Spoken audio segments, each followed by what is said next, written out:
आप देख रहे हैं प्राइम टाइम एट 9। मैं हूं आपके साथ दिव्यांश शर्मा।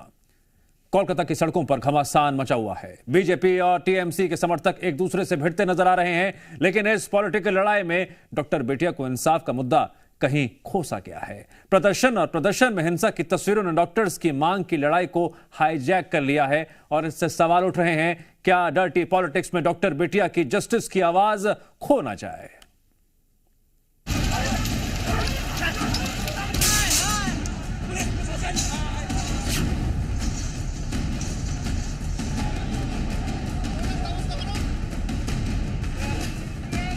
पिछले कुछ दिनों से कोलकाता की सड़कों पर कोहराम मचा है। बीजेपी समर्थकों की भीड़ और टीएमसी कार्यकर्ता आमने सामने हैं और डॉक्टर बेटिया के लिए जो इंसाफ की लड़ाई शुरू हुई थी वो राजनीति के शोर में दबती जा रही है।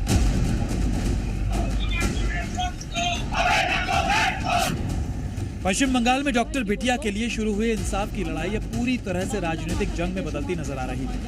बीजेपी के अग्रेशन से ममता बनर्जी का डर साफ झलकने लगा और ममता बनर्जी अपनी सत्ता पर लगे दाग को साफ करने के लिए धमकी देने पर उतारू हो गई। আমরা বলেছিলাম বদল চাই, বদলা নয়। আজ বলছি ও কথা নয়, আজ বলছি যেটা করার দরকার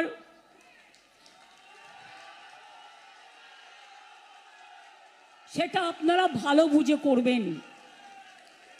আমি অশান্তি চাই না,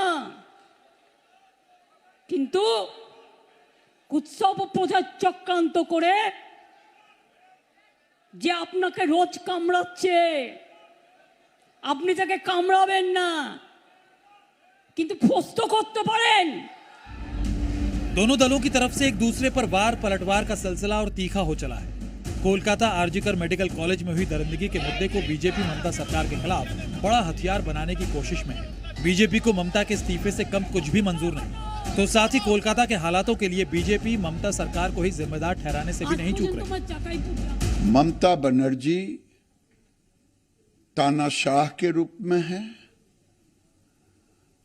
वैसे पूरी दुनिया में एक तानाशाह किम जोंग था, दूसरी तानाशाह ये बन गई है।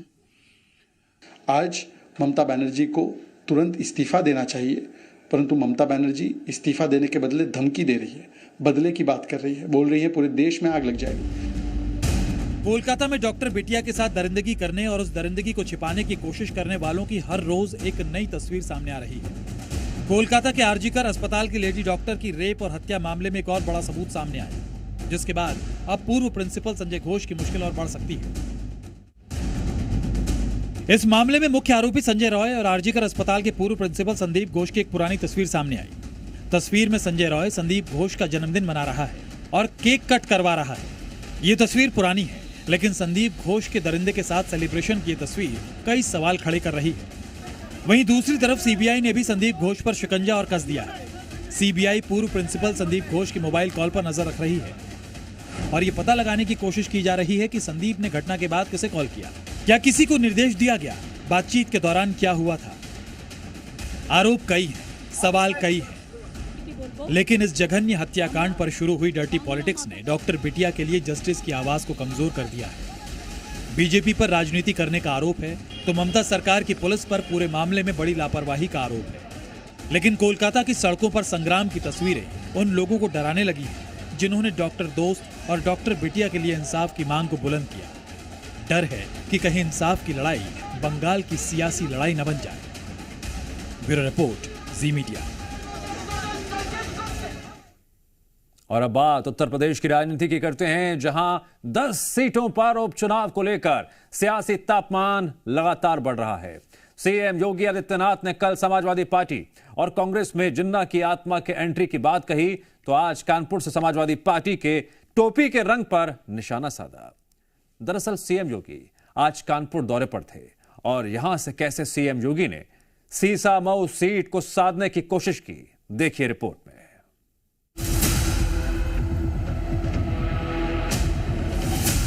घमासान उत्तर प्रदेश की महज 10 विधानसभा सीटों का है, लेकिन बीजेपी हो या समाजवादी पार्टी, दोनों ही दलों के लिए ये नाक का सवाल है। तभी तो 10 सीटों के सियासी रण की कमान खुद मुख्यमंत्री योगी आदित्यनाथ ने संभाली और सीएम योगी पूरी ताकत के साथ समाजवादी पार्टी और कांग्रेस दोनों पर हमलावर है। कांग्रेस हो या समाजवादी पार्टी या बहुजन समाजवादी पार्टी, इन लोगों ने सामाजिक ताने बाने को छिन्न भिन्न किया। अपनी योजनाओं के माध्यम से तुष्टीकरण की पराकाष्ठा पर चढ़ करके समाज को विकास की धारा से विमुक्त करने का काम किया। 10 सीटों के उपचुनाव में अब पाकिस्तान की भी एंट्री हो चुकी है। सीएम योगी सपा और कांग्रेस की नीयत पर सवाल उठा रहे हैं। कोलकाता और अयोध्या का जिक्र करते हुए दोनों ही दलों में जिन्ना की आत्मा होने की बात कर रहे हैं।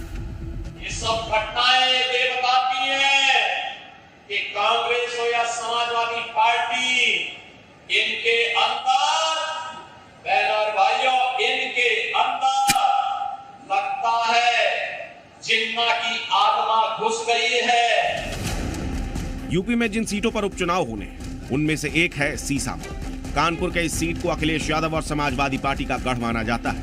यही वजह है कि मिल्कीपुर की तरह सीएम योगी ने सीसामऊ की कमान संभाल ली। खास रणनीति बनाई जा रही है। सीसामऊ विधानसभा सीट में 2,72,000 मतदाता है। माना जा रहा है कि इनमें से 1,62,000 वोटरों पर बीजेपी की खास नजर है। ब्राह्मण, दलित, वैश्य, पंजाबी, पिछड़ा बिरादरी के कुल मतदाताओं की संख्या 1,62,000 है, जिन पर बीजेपी की खास नजर है। वहीं इस विधानसभा सीट पर 1,10,000 मुस्लिम वोटर हैं, जिन पर समाजवादी पार्टी की नजरें गड़ी।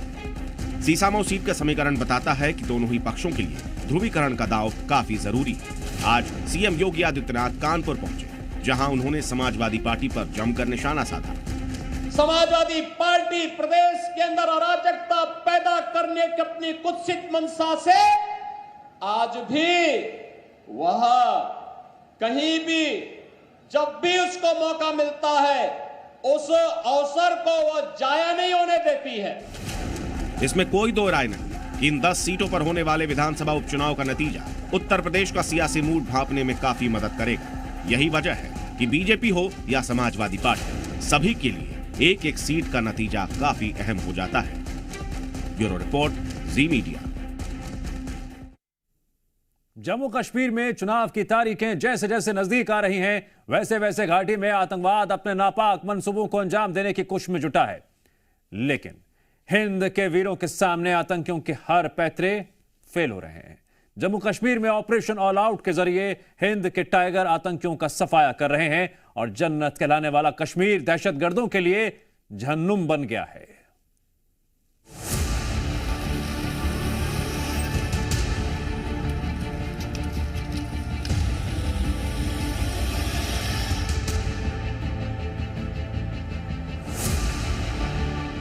घाटी में आतंक के अंत का काउंटडाउन।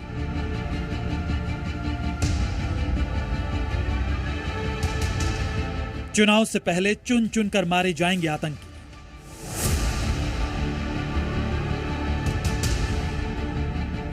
जम्मू में टाइगर की एंट्री से पहले दहशत परवार। राजौरी, पुंछ, रियासी, डोडा, किश्तवाड़, उधमपुर, कठुआ, ये वो इलाके हैं जो आतंकियों के निशाने पर हैं और चुनाव से पहले इन इलाकों में ऑपरेशन ऑल आउट के जरिए सफाई अभियान जारी है। कि ऑपरेशन ऑल आउट जो है वो असेंबली इलेक्शन से पहले यहाँ पर शुरू कर दिया गया है और इस समय ग्राउंड जीरो पर जी मीडिया की टीम जो है मौजूद है गुंदा ख्वास के लाठी इलाके में, जहां पर बड़ा ऑपरेशन चलाया जा रहा है। अभी भी आप देखिए सीआरपीएफ के जवानों ने पूरी तरह से इस इलाके को यहाँ पर घेरा हुआ है और हम इस समय आउटर कॉर्डन में मौजूद हैं, क्योंकि आगे की जो सेंसिटिव विजुअल्स हैं, जो इन्फॉर्मेशन है वो हम नहीं दिखा सकते जिम्मेदार चैनल होने के नाते, और इसीलिए हम आउटर कॉर्डन से लगातार रिपोर्ट कर रहे हैं ताकि कोई ऑपरेशन जो है हैम्पर ना हो। लोकसभा चुनाव नतीजों के बाद से ही आतंकियों की नजर घाटी की शांति को अशांति में बदलने की है और इसी कोशिश में घाटी में आतंकियों का झुंड घुसा था, जिसमें से कईयों को हिंद के जाबाजों ने जहन्नुम पहुंचा दिया।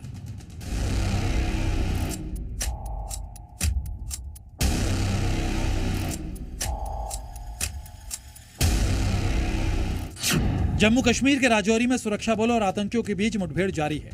सुरक्षा बलों ने 2 अलग अलग मुठभेड़ में 3 आतंकियों को मार गिराया। सुरक्षा बलों ने तंगधार में 1 आतंकी को मार गिराया, जबकि माछिल में सुरक्षा बलों ने 2 आतंकियों को ढेर कर दिया। खबरों के मुताबिक मुठभेड़ खेड़ी मोहरा लाठी और दंथौल इलाके में बुधवार देर रात शुरू हुई थी। सेना का और जम्मू कश्मीर पुलिस का एक बड़ा आतंक विरोधी अभियान जो है वो लगातार चलाया जा रहा है। आज इस ऑपरेशन का दूसरा दिन है। देर रात ये ऑपरेशन कल शुरू हुआ था, जिसमें कि 2 से लेकर 3 आतंकी जो है वो गिरे हुए हैं और जी मीडिया की टीम इस समय आउटर कॉर्डर में मौजूद है और इसी इलाके में जो ऑपरेशन है वो लगातार जारी है। आप देखिए किस तरह से लगातार जो फायरिंग है वो लगातार हो रही है और अभी भी जो रुक रुक कर फायरिंग है वो की जा रही है। सुरक्षा बलों का मकसद है कि जल्द से जल्द इन आतंकियों को ढेर किया जाए।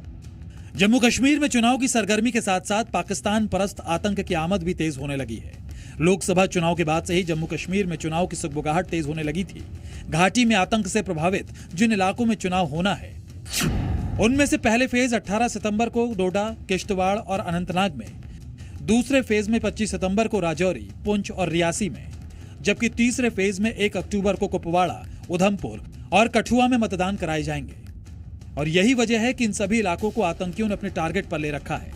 लाठी का इस इलाके में पहले भी बताया जा रहा है कि कई बड़े पैमाने पर जो आतंकी हैं वो छुपते हैं और उसी के दौरान सुरक्षा बलों ने देर रात जब यहां पर मूवमेंट देखी तो उसके बाद फायरिंग की गई और आतंकियों द्वारा यहां पर रिटेलिएशन भी हुई और उसके बाद अभी भी देखिए तो पूरे इलाके को लगातार यहां पर सुरक्षा बलों ने घेरा हुआ है।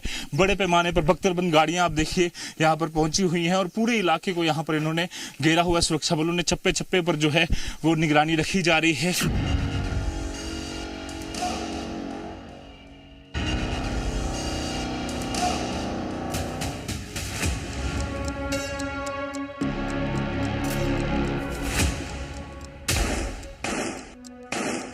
सरकार की तरफ से आतंकियों के खात्मे के लिए हर मोर्चे पर काम किया जा रहा है।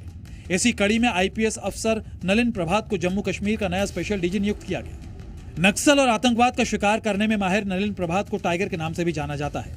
कुछ साल पहले उन्हें देश की बेहतरीन कमांडो फोर्स एनएसजी को लीड करने का भी मौका मिला था।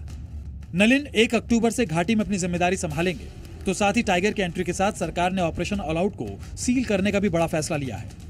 जम्मू से रजत वोहरा के साथ ब्यूरो रिपोर्ट, जी मीडिया। और अब बात हिंदुस्तान की नौसेना को मिली एक ऐसी ताकत की जिसने चीन और पाकिस्तान को सीधी चेतावनी दे दी है। हम बात कर रहे हैं आईएनएस अरिघात की।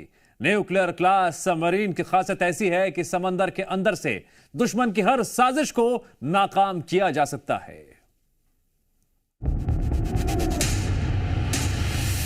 आ गया दुश्मनों का काल। चीन पाकिस्तान में मची खलबली। अब दुश्मनों पर समुद्र के भीतर से होगा परमाणु हमला।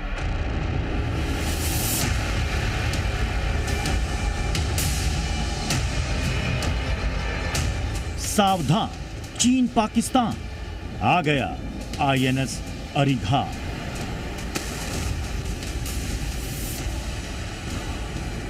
भारत की पहली न्यूक्लियर पनडुब्बी आईएनएस अरिहंत यानी शत्रु का नाश करने वाला के बाद अब आ गया है देश का दूसरा और अरिहंत से भी ज्यादा खतरनाक न्यूक्लियर पनडुब्बी आईएनएस अरिघात।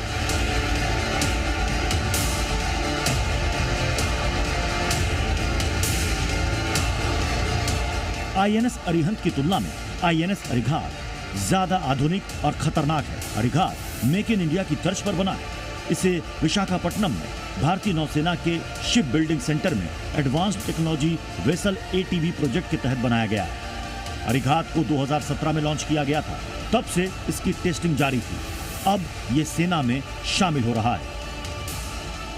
आईएनएस अरिघात की लंबाई 111.6 मीटर, चौड़ाई 11 मीटर और ऊंचाई 9.5 मीटर। इस सबमरीन का वजन 6000 टन। आईएनएस अरिहंत की तरह ही आईएनएस अरिघात की मारक क्षमता 750 किलोमीटर और ये K-15 मिसाइलों से लैस है। आईएनएस अरिघात पानी की सतह पर 22 से 28 किलोमीटर प्रति घंटे से भी ज्यादा रफ्तार से चल सकती है, जबकि समुद्र की गहराई में 44 किलोमीटर प्रति घंटे की गति से चल सकती है। इस पनडुब्बी में 8 लॉन्च ट्यूब हैं। हिंद महासागर में चीन की बढ़ती ताकत को रोकने के लिए भारत लगातार अपनी समुद्री ताकत को बढ़ा रहा है और इसी क्रम में अरिघात दूसरा परमाणु पनडुब्बी है। न्यूक्लियर रिएक्टर से चलने वाली ये सबमरीन आम पनडुब्बी से ज्यादा तेज चल सकती है। साथ ही ये सतह पर चलने वाले जहाजों की रफ्तार की बराबरी भी कर सकती है। आम पनडुब्बियां केवल कुछ घंटे या दिन ही पानी के नीचे रह सकती है, वहीं ये पनडुब्बी महीनों तक समुद्र में छिपकर रह सकती है। साथ ही ये पनडुब्बी दुश्मनों को पता लगे बिना ही हमला करने में सक्षम है। समुद्र के भीतर मिसाइल से हमला करने में सक्षम आईएनएस अरिघात कई आधुनिक सुविधाओं से लैस है।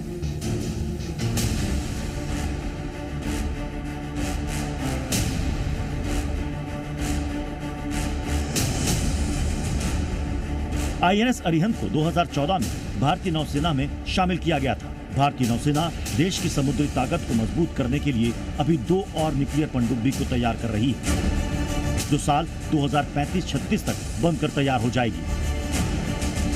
हिंद महासागर में चीन की बढ़ती ताकत से निपटने के लिए भारत को ज्यादा न्यूक्लियर पनडुब्बियों की जरूरत है। फिलहाल आईएनएस अरिघात हिंद महासागर में भारत का अभेद्य सुरक्षा चक्र बनाएगा। इससे समंदर में न केवल भारत की ताकत बढ़ेगी, बल्कि ये चीन पाकिस्तान में खलबली भी मचाएगा। परमाणु पनडुब्बी की वजह से भारत भी न्यूक्लियर ट्रायड बनाने में सफल हो गया है। यानी अब भारत जमीन, हवा और समुद्र तीनों जगह से परमाणु हमला कर सकता है।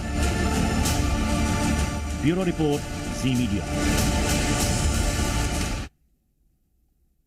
और अब बात हम करने जा रहे हैं गुजरात के मगरमच्छों की, जो दलदली इलाके को छोड़कर रिहायशी इलाकों का रुख कर चुके हैं।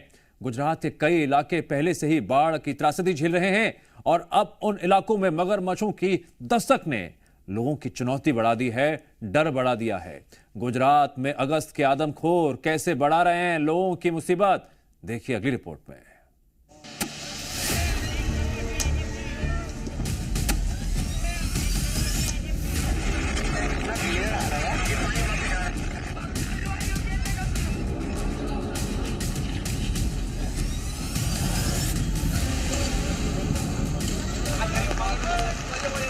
गुजरात में कई हफ्तों से मूसलाधार बारिश हो रही है। बारिश ऐसी कि बाढ़ के पानी ने इंसान और मगरमच्छों के बीच का बांध तोड़ दिया है। पानी और दलदली इलाकों में अलसाई अंगड़ाइयां लेने वाले मगरमच्छ अब वडोदरा को अपना नया ठिकाना बना रहे हैं। वडोदरा में मगरमच्छ किसी की घर की छत पर आराम कर रहे हैं, तो किसी के घर के आंगन में कब्जा कर चुके हैं। तो विश्वविद्यालयों में भी इनकी दस्तक हो चुकी है। गुजरात का वडोदरा भयंकर बाढ़ की चपेट में है। रिहायशी इलाके में पानी की दस्तक है। पूरा का पूरा शहर पानी की जंजीर में कैद हो चुका है और अब मगरमच्छों ने वडोदरा की मुसीबत को दोगुना कर दिया है।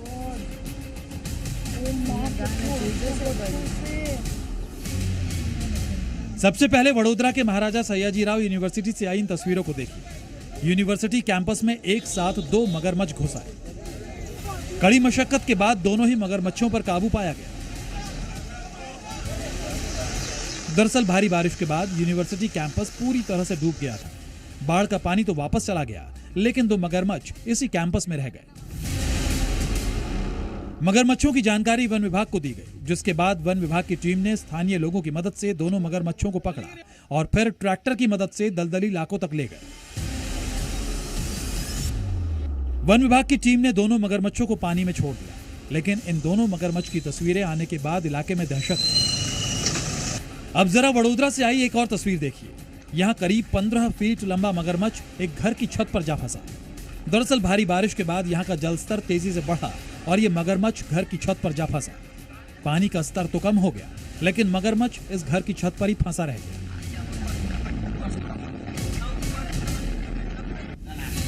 वडोदरा से एक और ऐसी ही तस्वीर आई, जहां एक मगरमच्छ ने घर के आंगन में ही डेरा डाल दिया। हालांकि यहां भी मगरमच्छ को देखे जाने के बाद इसकी सूचना वन विभाग को दी गई, जिसके बाद मगरमच्छ को नदी में छोड़ा गया।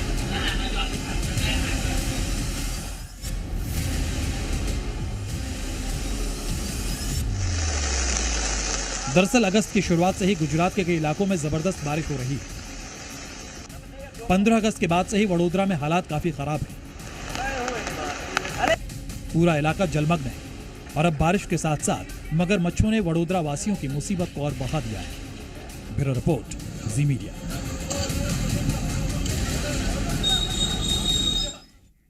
और यहां रुकेंगे ब्रेक के लिए।